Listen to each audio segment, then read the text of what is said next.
Joining us now is OjyOkpe with stories trending around the world.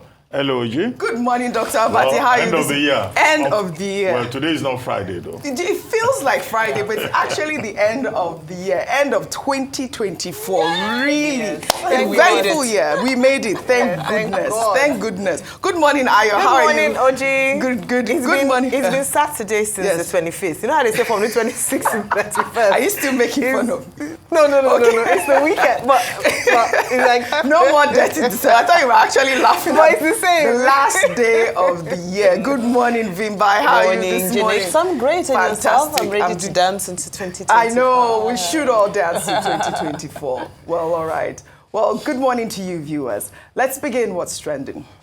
Social media is awash with reactions after a 2022 video surfaced online showing the Minister of the Federal Capital Territory, Nyesome Wike, eulogizing Peter Odili, a former governor of Rivers State, and his wife, Justice Mary Odili, who he said rescued his political career.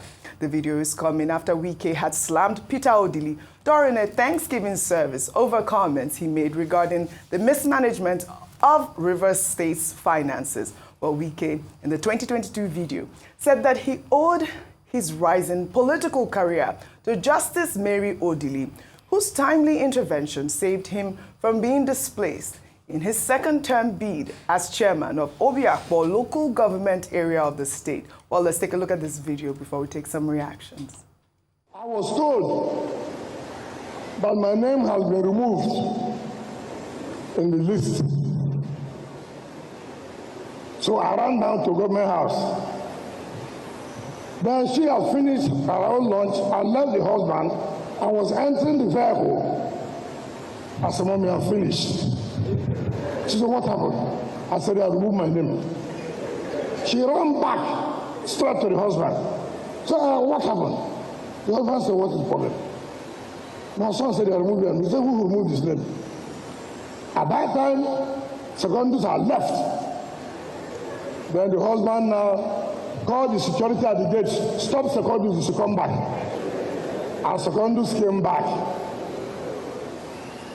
That was how I went back a second-time chairman, a second-time chairman. For me, I can't talk about my growth without mentioning her. I've been around that particular day, saved my career in politics. You know, once you leave office, everyone's leaving you. And so that was how I grew from there to become what I am today. Any day that I will make Dr. Odili and his family to cry, God, don't allow me to grow. These people suffered blackmail, everything, because of some people like us. Sir, I want to tell you today. I want to tell you today before people hear. I will never be alive to make you cry on your wife. I will never do it.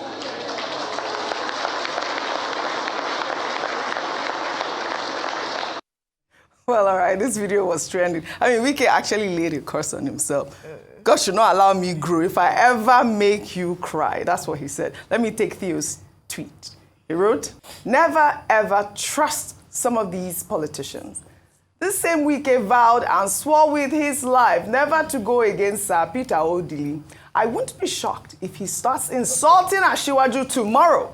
Wike does not value loyalty or friendship," and that was my actual thought. Yeah. First, I was like, we saw in the presidential chat when Dr. Abati asked the president, "What about Wike?" And you know, the president was like, "He's a really good man." But like that tweet rightfully said, you won't be shocked if he's going to go against Tinubu when the time comes, really. But anyways, another video that has now resurfaced online showed the moment Nigeria's former First Lady, Patient Jonathan, handed Wike over to Peter Odili to become his political godfather back in 2015. Let's take a look.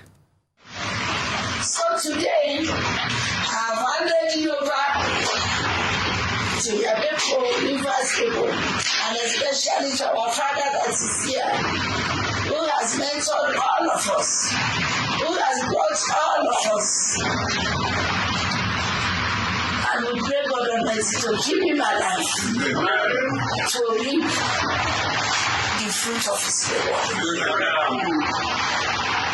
So to Wike, I hand you over to your father.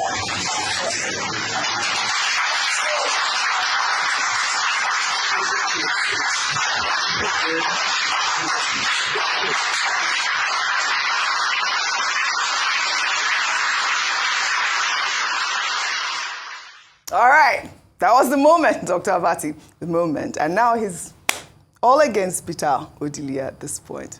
Over to you. Well, look, this is the thing about character in Yes. politics.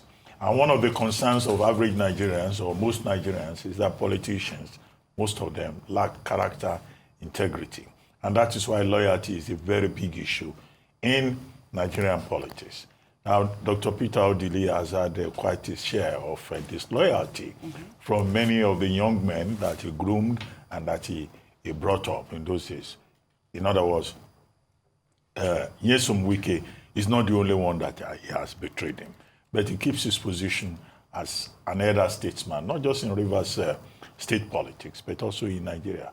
What has triggered this?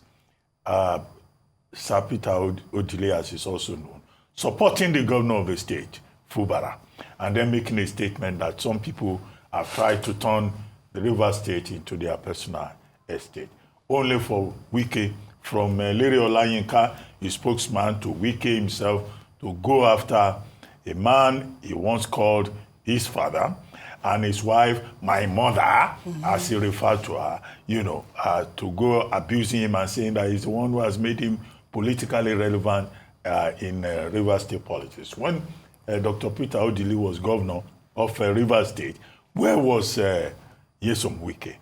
The man that made him get the opportunity for a second time as local government chairman.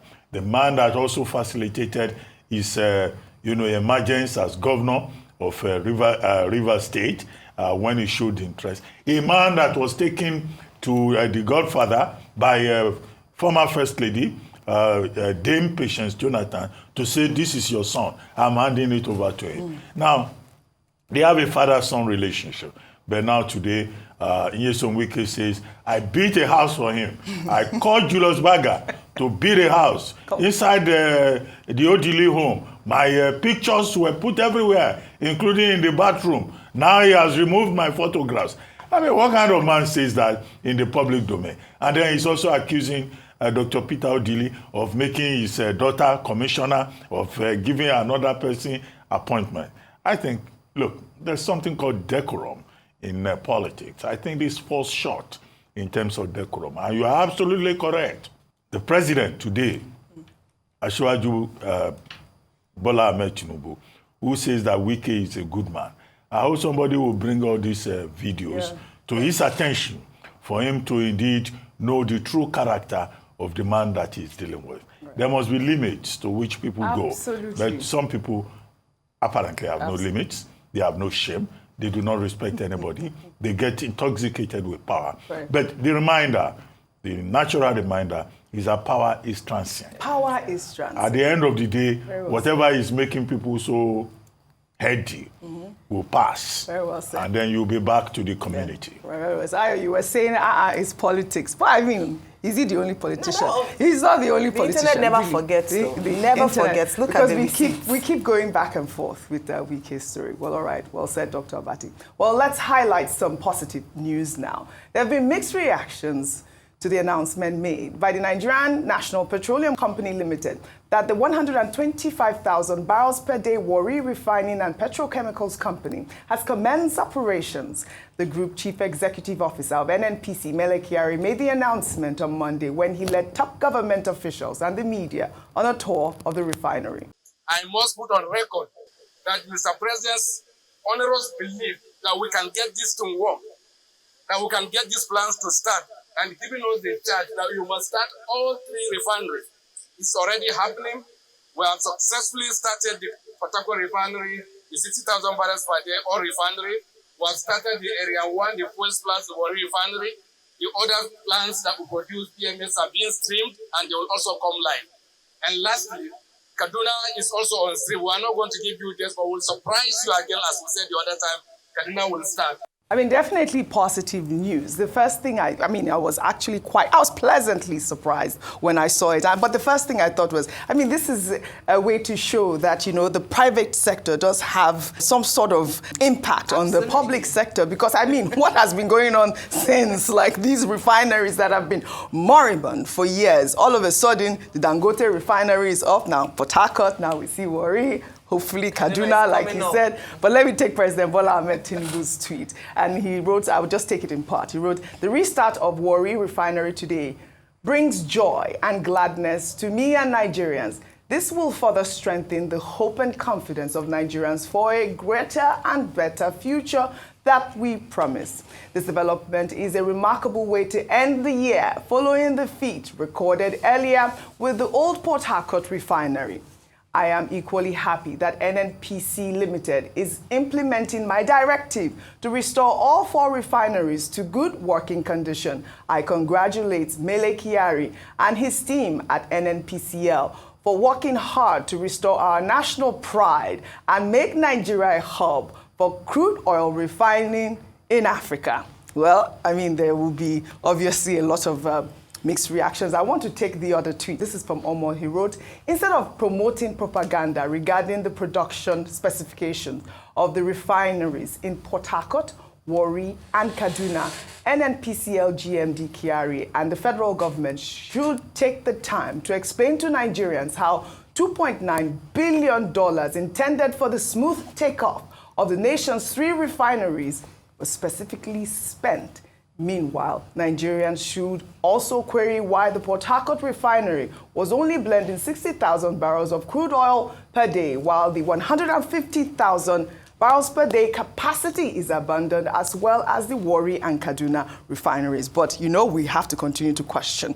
We have to, you know, continue posing these questions. Ayo, a real quick comment before I think it's beyond, yes, Dangote refinery definitely has a role to play when it comes to maybe inspiring the government to get the refineries working. Don't forget also President Bola Ahmed Tinubu had made it a point as well for him under his administration to get the refineries working. Yes. And also, we must also credit the media as well. Yes. We're consistently asking for the dates that was promised by the GMD of NNPCL, Mr. Mele Kyari, and when he was going to deliver. Even though, like you said, it's mixed reactions, the next few days we would tell how true in terms of the statements that they released, but it's important for them to not continue to spread propaganda so they can build the trust of Nigerians when they make statements like this. But all in all, on the surface of things, it's good news. Yes. It's a big win for Nigeria, and it would help us in saving a lot, especially Forex. Yes, I mean, I really loved President Bola Ahmed Tinubu's tweet where he said, you know, a great way to end the year 2024. Well, kudos to the Tinubu administration. Let's head over to Ogun State now, where the state governor, Akpabio, on Monday hosted 2-time world heavyweight boxing champion Anthony Joshua and named him Ogun State Sports Ambassador. The governor also announced plans by his administration to construct a brand new boxing ring named after the champion in the state.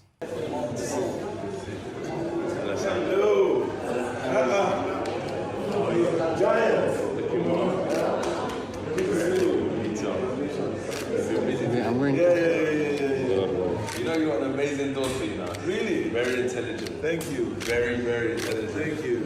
She has big time. You're matching her. It's true, I'm speaking. She'll feel like a giant. I want to openly request that besides the fact that today we are going to officially confirm you as our sports ambassador,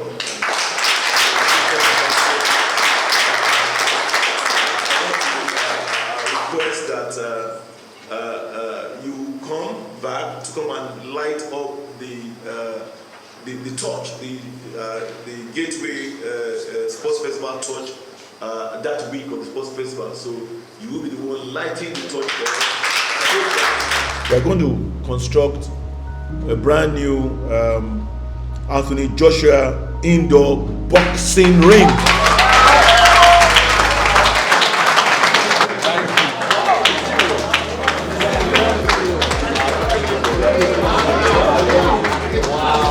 besides the fact that you are now official sports ambassador, we said that we will give you a brand new house in Shagamu.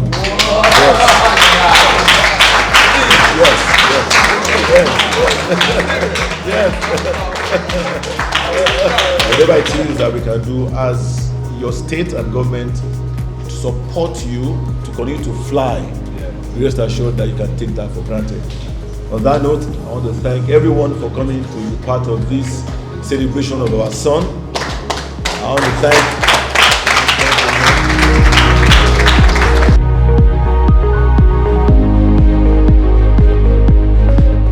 I love stories like these. I love to see these shining ambassadors always promoting Nigeria. The governor also said that he gave him a house in Shagamu. I mean, we also saw a video of Anthony Joshua walking around your state. I mean, without security guards, really feeling good with himself, and he's been doing very, very well for the communities. I love to see things like this. I absolutely love to see this. Now, you know, what I really like is, I remember it must have been under the Obasanjo administration when he made a concerted effort to try and encourage people to come home. So in this sense where, you know, there's a lot of japa happening, yes, things at home are not perfect, but it's so good that we can create an environment where we say, okay, these are some of the best that we have that are out there. Let's encourage them to come home, and with the good work that they do, with the, you know, the showcasing they've done, they'll attract other people. If you look at Dirty December, I saw a tweet that made me laugh so hard because they said that Lagos has snatched Dirty December from Accra because you know how much money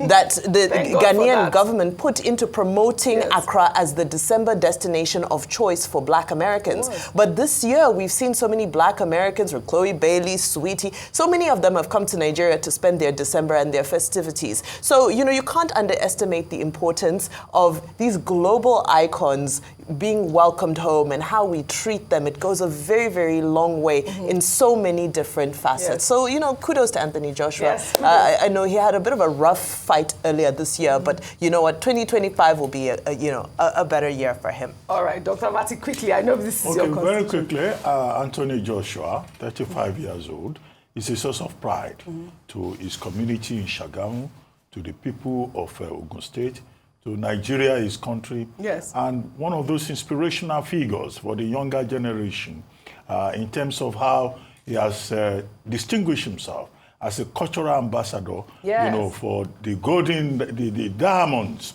of Nigeria. And this just shows that you have contrast in terms of Nigerians that are in diaspora. You have a Kemi Badnoch, who, although she reportedly visited Nigeria earlier in the year and went to Polo Club with her children, you know, say, oh, Nigeria is some funny country. And then on the other side, you have, you know, an Anthony Joshua who connects with home. He's also British Nigerian or Nigerian British. I've seen a video showing him dancing with people in Shagamu, in his hometown. I've seen, you know, recent pictures of him going to the Polo Club here in Lagos and enjoying suya and feeling so much at home. I love it. So, you know, the thing for Nigeria to continue to do is to encourage these global ambassadors. And Governor Abiodun deserves kudos for giving him special recognition. It's not just the house in Shagamu. I'm sure if Anthony Joshua wants to build an estate, he can. But the recognition by his own government in Nigeria and the fact that a boxing ring will be built in his honor to encourage a lot of other pugilists that may follow his example in Ogun State and elsewhere. I love it. Kudos to Governor Akpabio, really. Was it the cover of The Guardian today that wrote the person of the year are Nigerians in the diaspora? Really? What would I say? Anthony Joshua, Ekabo. Did I do that right? Ekabo. Right. All right. Having enjoyed Lagos for so long. Yes, I will have to get that. And I have Yoruba people. I'm doing well. Top notch recently. So good. Again, kudos to Governor Akpor Abiodun. Let's take another story now. A pastor of the Living Spring Chapel International in Ibadan, Femi Emmanuel, has claimed that the hunger crisis in the country is exaggerated. The pastor made the comments during a sermon last week, adding that Nigerians are attracted to anything that is free and are ready to endanger their lives. Well, let's take a look at this video before we come back for a discussion. Can I say this to you? You may not believe it, whether you believe it or not. Yes, there is hunger in Nigeria, but the way people are going about it is exaggerated. Go and find out many of those that were trampled over in Ibadan. Many of those women have houses, they have shops, but once they hear free things, when they hear it's an affliction, when they hear free, a woman brought 9 children. He must have gone to solicit for neighbors' children. So all the 5,000 I will collect. It's greed, it's a spirit. Yes, people are hungry. I've been there, I see them, but it's exaggerated. I don't know how many of you have seen those horrible sights. When a petrol tanker will fall and people go and scoop oil and then it's got into inferno, burning people again and again. Then another trailer fell and people were rushing with keg. And many of those that were running with keg were mechanics, were vulcanizers. They have something doing, but there is this mentality, it's free. It's free. No. Please don't get involved in that. You are more decent than that. All right.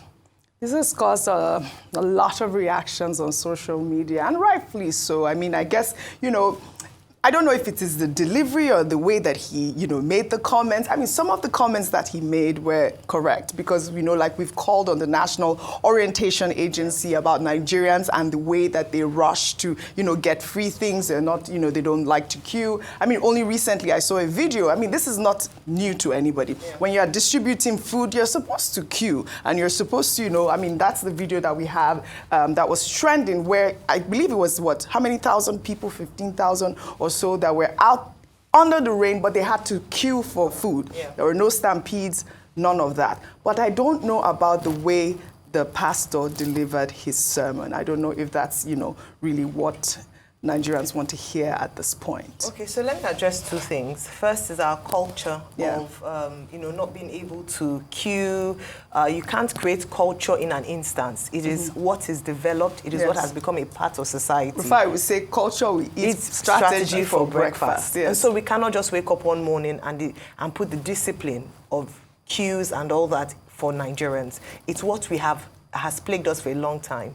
And you would see that a number of countries where it's the norm, when they have, it's strange for you to go to places and be pushing your way because that's the culture of the place. So I understand that. But another part of this is also the era where he almost diminishes the experience of many Nigerians. And that is what I want to, and I'm taken aback because usually pastors, imams, religious leaders are known to be most in touch with the people. And a lot of them have had to increase their charitable efforts this season because they have been inundated with requests by their members because of the sheer hardship. Even if we don't look at the people on the street, statistics show us that more people have been lifted into poverty in the last few years. So it's not just people saying or propaganda, as it were. Just go out to the streets, Oji, you see the number of people who are begging, we see the number of people who are rushing. So that is a challenge in itself, and I wouldn't want him to diminish the real experiences of people by saying that, people, it's hunger is not exaggerated. In fact, I feel that if you saw, the people you see on the island are not that's not the reality of Nigeria. If you go just step a little bit outside, you would see. Then finally, I want to talk about the psychology of scarcity and psychology of lack. When you feel like there's nothing, or you feel like you've been in that state of mind of not having, anytime you see a little, you behave like an animal. You begin to grapple, fight your neighbors. It's the survival of the fittest. That's what's happening to us at the moment, where people would almost eat their neighbors to be able to get food because of what we've endured for a very long time. Very sad situation, and I hope it's a wake-up call for the government to act on it. Even the president himself has acknowledged the fact that there's hunger, and he has assured us that he would tackle food security in the next year. So let's not diminish people's experiences in Nigeria. Again, may those that have departed, may their souls continue to rest in peace, and there must be some sort of sensitivity while discussing this subject. Absolutely. Children died. I mean, talking about people giving and having to give more. On Monday, Senate President Godswill Akpabio, as part of his end-of-year celebrations, distributed food supplies, cars, tricycles, minivans, sewing machines, as well as tractors worth billions of naira through his empowerment program for his constituents in Akwa Ibom. Akpabio referred to the initiative as the uncommon empowerment of my constituents Akwa Ibom Northwest Senatorial District. The recent effort aligns with the Senate President's ongoing commitment to enhancing the well-being of the people of Akwa Ibom. I mean, kudos to Godswill Akpabio. I mean, when I saw this story, I was asking actually the aide, I hope this is not constituent project or anything like that, but they said no, was his actual personal empowerment program for end-of-year celebration for the people in his area. We have seen philanthropists do this. Only recently we saw Tenue give to his people in Delta State, and we have to just continue to encourage people to give, especially at this trying time. Well, all right, we'll head over to the United States now, where tributes continue to pour in for former U.S. President Jimmy Carter, who passed away on Sunday at the age of 100. Well, here is a clip of an interview he granted Norah O'Donnell in 2018, where he discussed how he would like to be remembered. Let's take a look. But my family, I hope I could be remembered by as a good great-grandfather and a good grandfather and a good father.